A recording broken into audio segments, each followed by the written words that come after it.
लघुचाप जनित वर्षा रे अस्तव्यस्त सारा राज्य चारिआडे पानी आउ पानी रेकर्ड वर्षा रे राज्य रे अधिकांश जिले में जलबंदी समस्या उपजिछि। लोकंक घरे पानी पशिछि। 2 दिनर लगाण वर्षा रे बेहाल होइछि साधारण जनजीवन। वर्षा जोगु राज्य रे 19 लाख रु अधिक लोक प्रभावित होइछन्ति। सेपरि कटक जिलार महांगारे जोरदार वर्षा लागि रहिछि। तळी अंचल रे वर्षा पानी पसी लोके नाही नथिबा असुविधार सम्मुखीन होउछन्ति। किंतु प्रथम थर पई बाबा अलकेश्वर मंदिर गृह रे पसिला वर्षा पानी।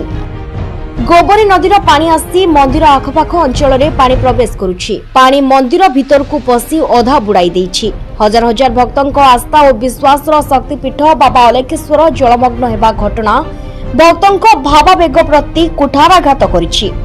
आम घर कांथ गली पड़ी चूल्हे पानी पशि सकाल आज आम जलखिया खाई रही रोषे हो पारे आ सन्ध्या बेल महादेव पाक आसे तेणु मुझे देखला से भी बसापी स्थान ना मंदिर भितर पानी पशेगा तेणु बाध्य चाहूँ कि आप साहय पाइबू आम उपकृत हो। काली राति जो 11टा ठार जो वर्षा आरंभ होला एभली वर्षा केबे हेई नथला।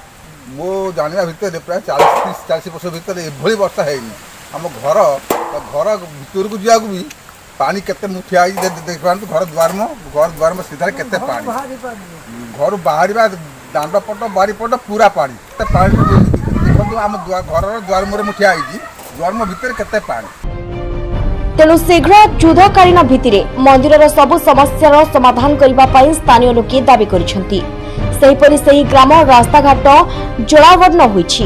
विभिन्न घर भीतर को पानी पशिछि। एभली स्थिति रे विद्युत काट स्थिति आहुरी जटिल करि पकाइछि। जनजीवन अस्तव्यस्त होई पड़िछि। Bureau report 24 news Odia.